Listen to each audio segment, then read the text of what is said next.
to now introduce one of our alums, Amanda Fowler, class of '99, degree in social science. She is Executive Director of Corporate Giving for Edwards Lifesciences.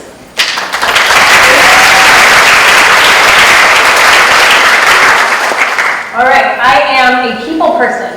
I imagine you all are too. Guys, it was 1994. $4 to go to a movie. I cringe when I look at the price of these now. Yes, I might sound like my mom actually.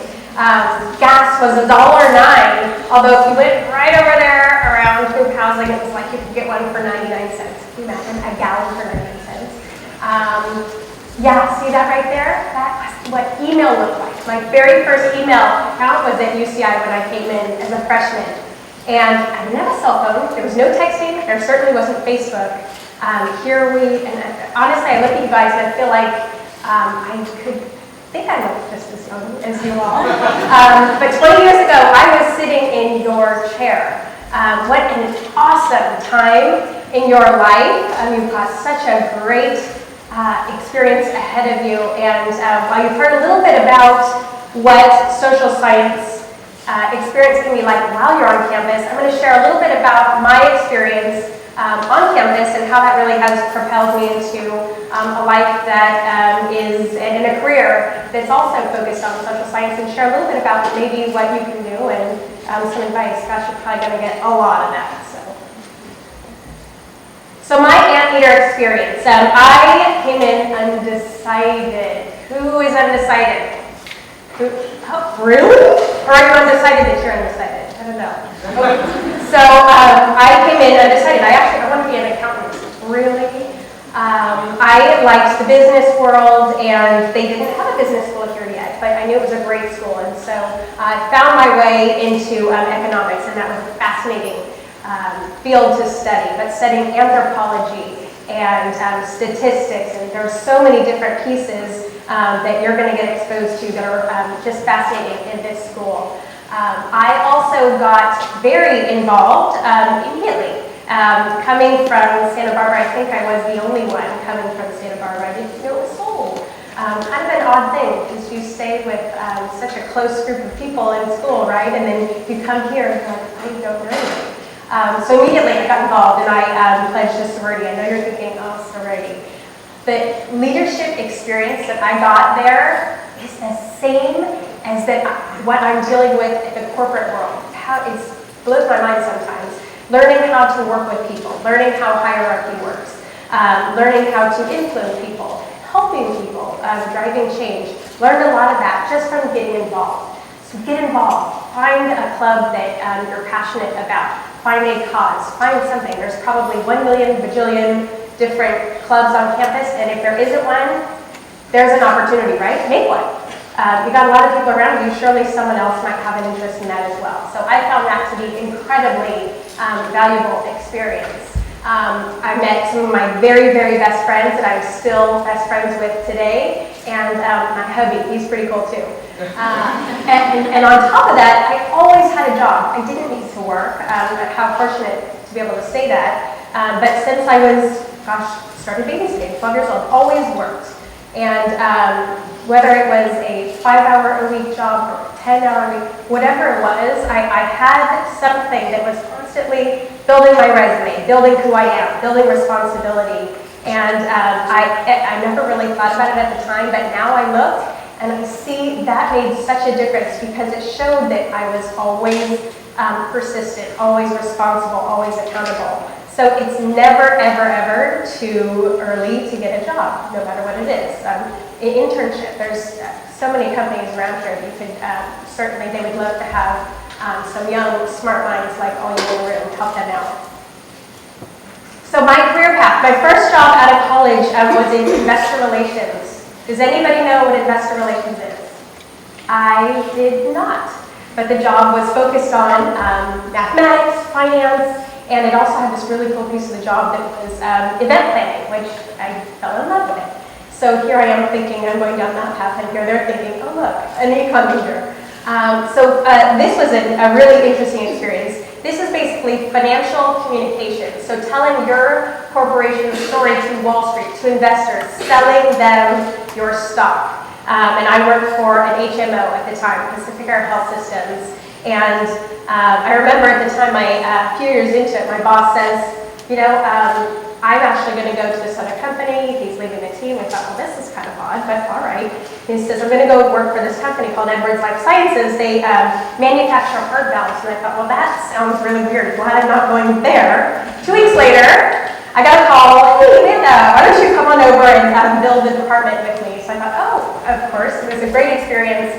And I went over and I learned about manufacturing heart valves. We do this just down the street. We have 2,000 employees, half of which hand sew a heart valve made out of cow tissue that is implanted inside your heart whenever your native valve fails.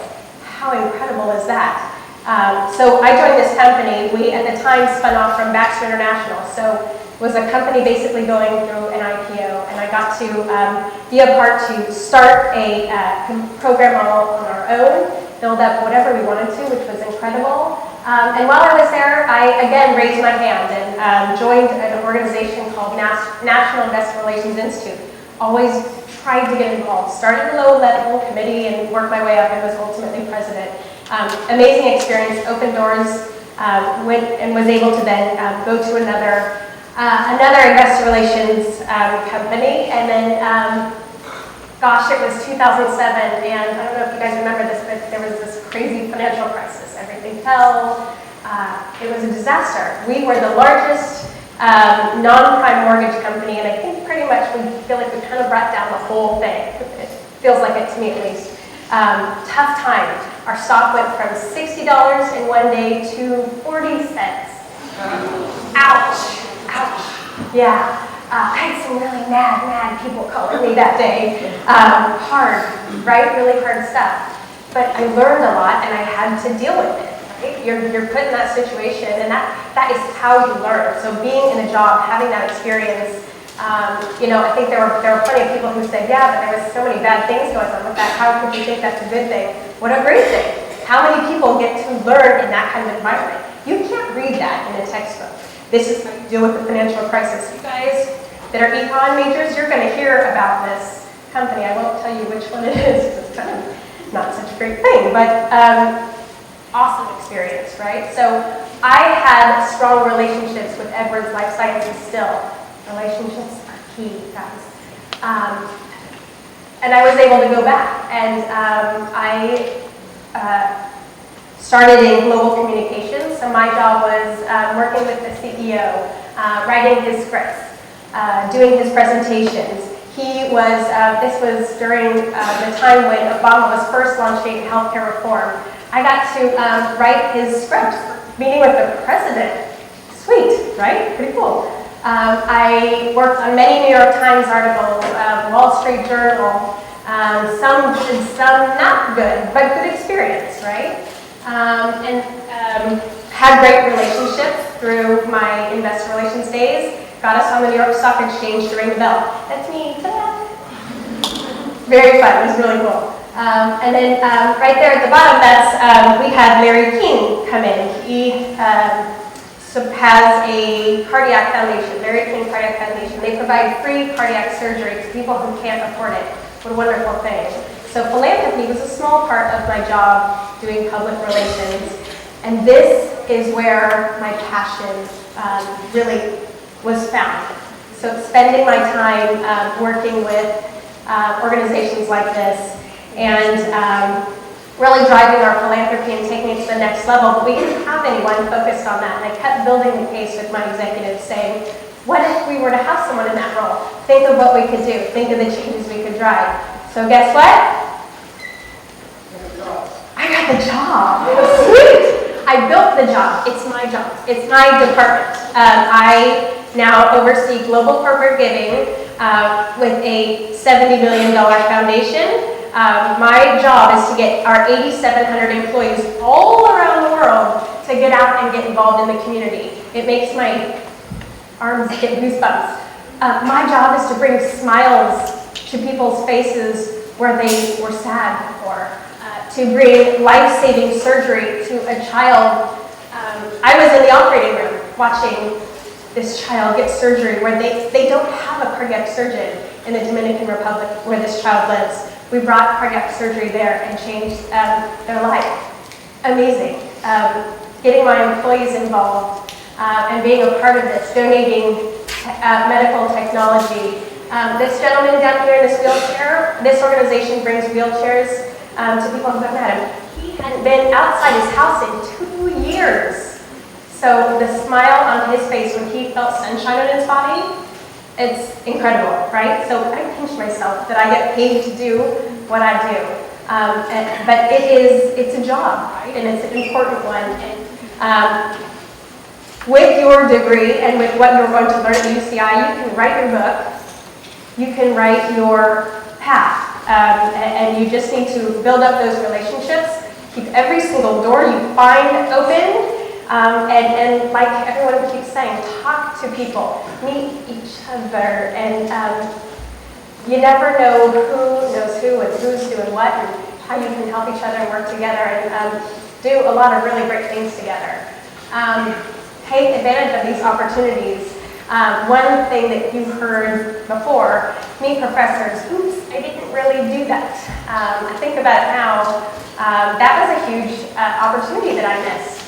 I just didn't really understand it, frankly. But that, and I didn't really know what to say to them. What a great line. Tell me about your research. That's brilliant, right? Tell me about you. So I couldn't reiterate the same thing more. Raise your hand. Whether or not you are ready for that leadership role, you will be once you're in there. You'll find a way, right? You might be nervous as heck at first, but guess what? You're fake it, and after a while, you're gonna make it. It will be your reality. I've never said this before. One of the things that I was deathly afraid of when I was in the corporate world my first few years speaking in public. I remember the first time I had to speak in public, I called in sick to work that day. And I don't want to do that. That sounds terrible. The more you do it, the more you're okay with it, right? So raise your hand. Take that leadership role. You will really be happy you did. And you can do it. And you guys have so many wonderful things ahead of you. And, being an alum is incredible. This is a family. Welcome to the family. If you ever need anything from me or Edwards Lifesciences, we have an awesome company just down the street. We have every single position you can think of. It's a major corporation, right? So we have interns, we have externs, we have a technical development program, so a lot of different things. So you would be, I'd be happy to take a call from any of you guys. I wish you great success, and most importantly, enjoy the ride, guys. It's going to be awesome.